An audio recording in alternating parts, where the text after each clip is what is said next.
Good morning. Welcome to the Reckoning Brothers Afternoon Tea Edition Wait, you said good podcast. morning and then the afternoon edition. So Yeah, true. I did say that. We are in different time zones. The I'm Earth, in I'm in the afternoon right now. yeah. The Earth rotates around the sun, and so there's time zones and stuff like that. That's how this works. But this is the Afternoon Tea Edition. I'm sitting here with our future sponsor, Barry's Irish Breakfast Tea, out of Cork Island. Delicious. What's the Should I say what's potential future sponsor? Could we get into like legal trouble? I mean, possibly you could potentially get into legal trouble. What are they going to do? Send a leprechaun army after us? Fuck Huh. them. No, I'm just kidding. I want you to be our future sponsor. Josh, I have a question. Shoot. All right. What do you think the game Dungeons and Dragons is? In 3 sentences or something, how would you describe it?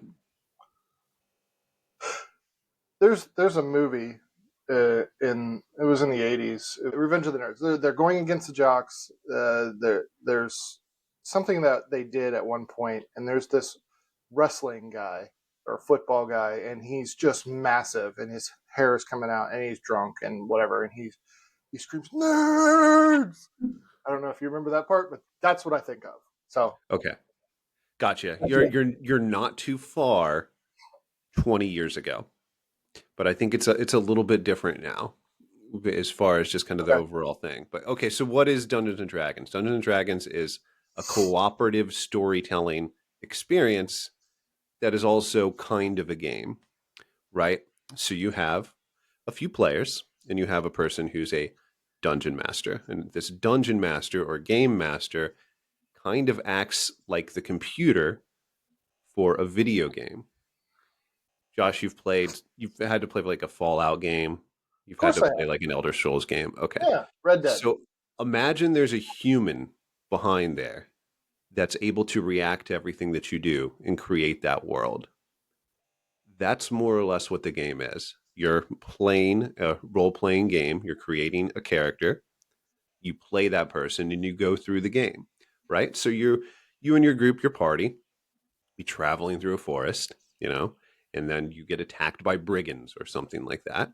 The game master says, "What do you want to do?" And you have a very open-ended approach to this. You get to ask questions. What are the details of this? And you get to find your way through this process. It's like a problem-solving cooperative event. There's combat with rules. There's rules for everything, really. But it's more or less you and your friends getting together, playing a video game of sorts together with a human behind the board acting as that computer, giving you like endless possibilities. But the trick is it's based in rules, so it still kind of is a game, right? Does that have any appeal to you? Does that make any sense to you? None whatsoever. Okay. Okay, got it. It's Got it. your All right. Oz behind the curtain. Got it.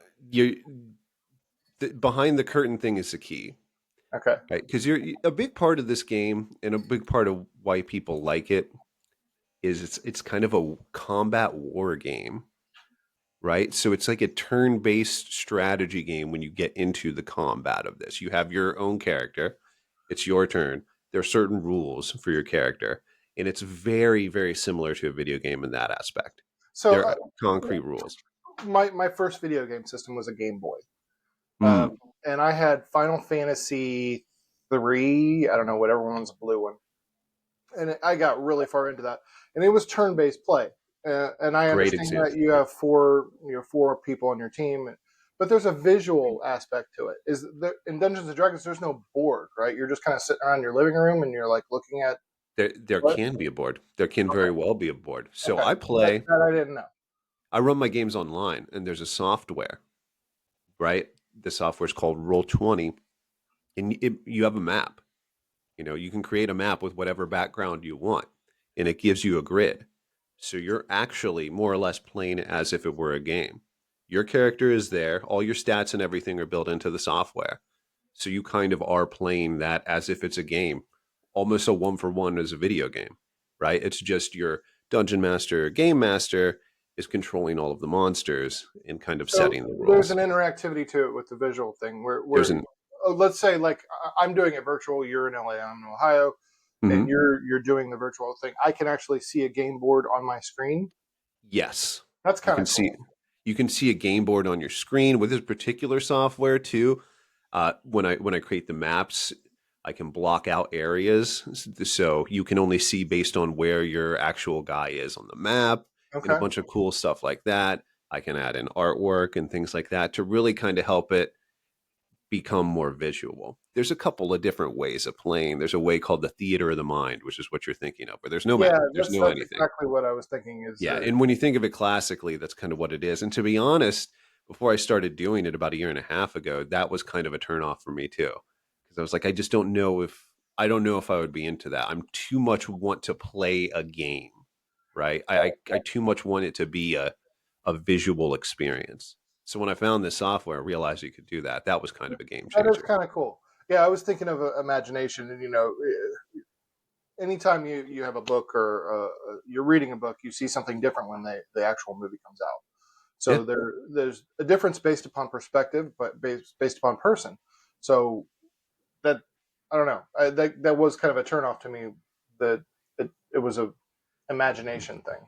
Understandable, understandable. People still make it work. Like the Critical Role and all these shows, these popular Dungeons and Dragons shows. A lot of times that's what they're doing. They might, excuse me, have like a little printout or not, a little board with like figurines or something, But that still only goes so far. I've done it both, and I prefer kind of to do it online with those maps. I like setting the time beforehand to make like a cool looking map, and have people go through it. And I think it helps. You see it and you're picturing yourself in it. Is And there it is there cards or something that you have to collect, and they have hit point percentages and stuff like that? it's a lot like that. So you were talking about Final Fantasy.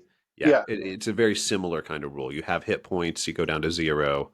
Your monsters have hit points. You roll a dice. It's all dice based. It's all rolling the dice, whether virtually or doing it in person. How You're do you rolling roll a it dice. virtually? Is there just like a button you press, or do you have to There's just a roll? button you press and it rolls it virtually. Yeah, that's exactly it. Yeah, and just randomness like a real dice roll. But it's all based on that. And if you roll high enough, you succeed. If you roll too low, you don't succeed. And based on your character, you may have boosts that help you hit those higher numbers, or you may have weaknesses that make it more difficult to hit those higher numbers, pluses or minuses based on your skill and what you're doing in particular. So that helps tailor your experience to the character that you want to make and who you want it to be. That's a big part of the game too. And a lot of the friends that I've played with, it's their favorite part. It's creating this character, it's creating this person, this background, you know, what race are they? What is their skills? What is their class? What are they good at? And all Is there that kind of racism stuff. in this game? There's tons of have you not seen the Hasbro D&D racism controversies and everything? No. It's I will send you some links. Actually, the Babylon Bee, in my opinion, kind of hit or miss. Had a really good making fun of this recently. I'll send you the link. I'll post it. It's Okay. it's pretty good. But there's different races. You have elves and dwarves and stuff. That's a turn off to jocks like you. I get it, but it adds a lot of flavor and coolness, I think, to the game. Especially, this is based in like this all comes from Tolkien in the end, right? It's all Lord of the Rings stuff. It all comes from there, really, in a nutshell. I have a list That I of love. I love Lord of the Rings. I oh love yeah, and The Hobbit. Those are great. And And in case you haven't noticed, the whole point of all of this is me essentially trying to convince you to give this game a shot. At least there's what's called a one shot. You have your campaigns, right? Where you continue to play throughout however many sessions. They may last a couple of years. And then you have what are called one shots, which is just designed to be played in one setting. You play for a few hours and it's done. how many people are usually involved in playing when you're doing this online? Well, there's usually the kind of the magic number is 4 players with the one dungeon master.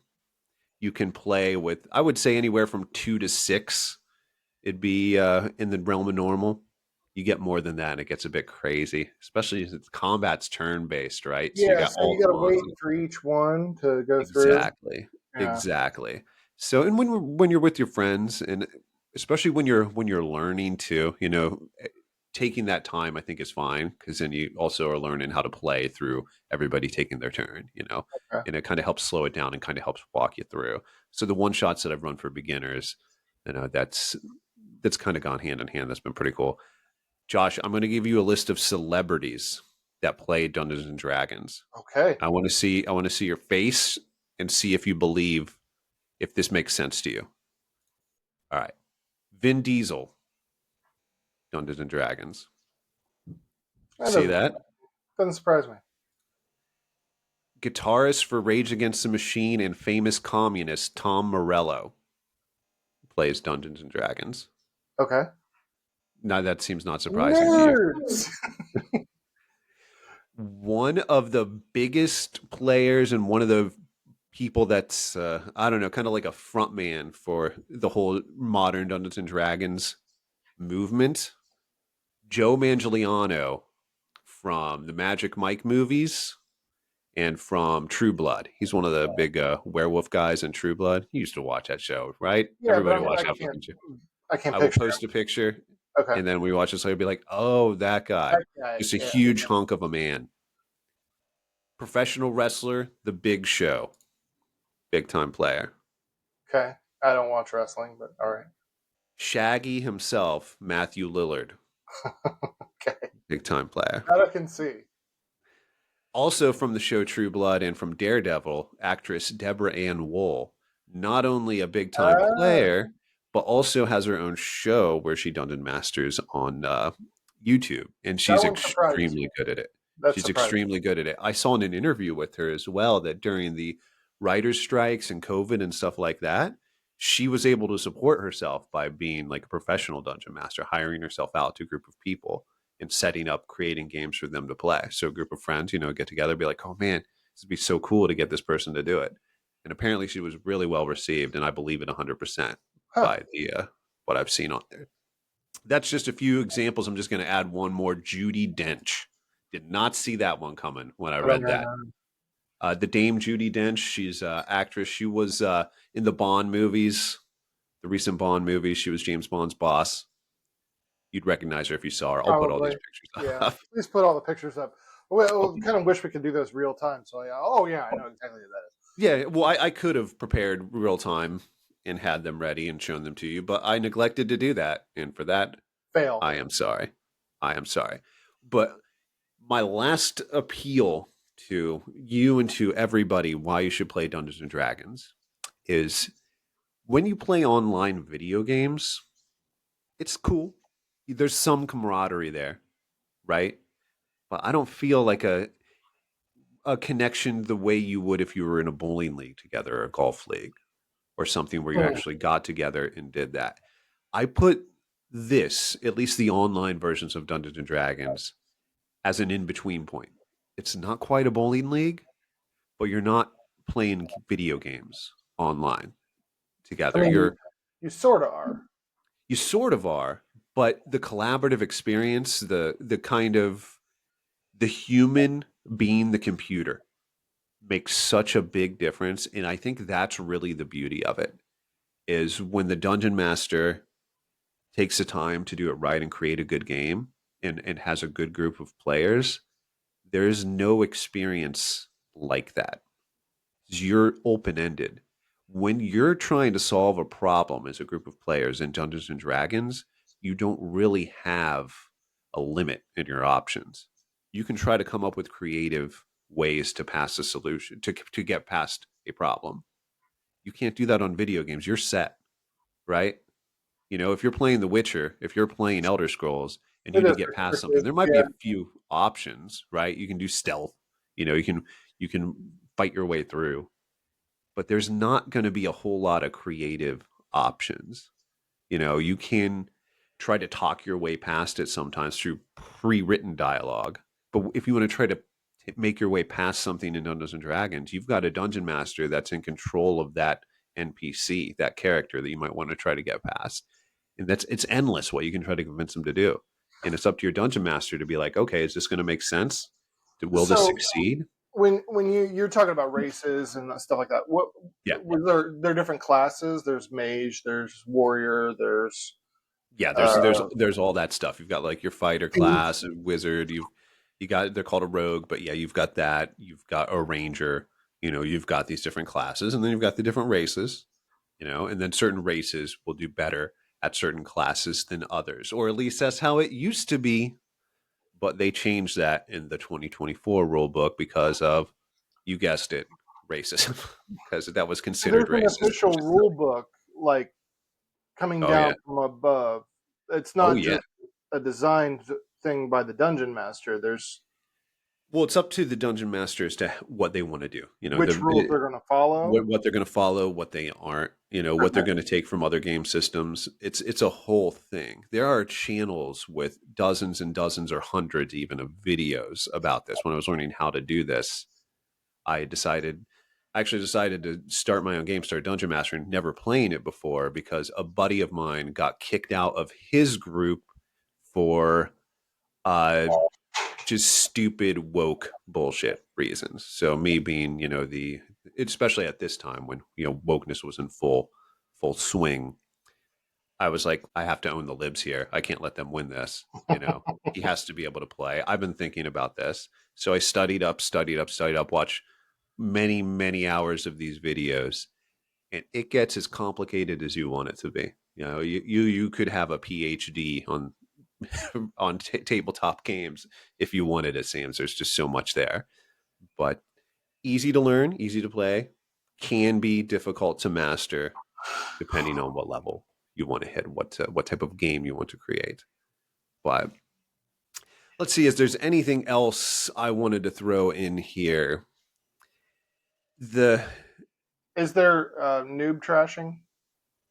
noob trashing. Yeah. If I were to I come mean, in to there's why'd you do that? That was dumb. I if somebody did that, they wouldn't be welcome in my game. Okay. If they acted like that, I mean, it depends. If you're playfully giving somebody shit and it's understood, like any jocular situation, great. If it's all in good fun, that's one thing. But if you're going to be like a dick or make someone uncomfortable because they're new and you actually get off on that, you would not be. First of all, you wouldn't be my friend. Secondly, you wouldn't be in my game. It just wouldn't happen. I'd just remove you. But that's it in a nutshell. The only other thing, it presents a chance to go over pretty heavy topics if you want to, and pretty heavy moral dilemmas, right? Like I Oh, can nice. place Okay. as a dungeon master a moral dilemma in front of you that is hard to figure out. And I've done that before. And I'm going to do it again because it's fantastic. It's so much fun as me creating the game to put that in front of people where there is no easy answer. You know, there's no easy good guy or bad guy situation that you can put that in, and it's a blast watching a group of people negotiate these difficult situations. Who am I going to sacrifice? And when your game goes really well and people are really they're truly role playing, they're really in the headspace of their character, and you throw something like that on them, it's a pretty magical moment. It creates something that can't be duplicated elsewhere. That's my end of speech slash trying to convince you monologue.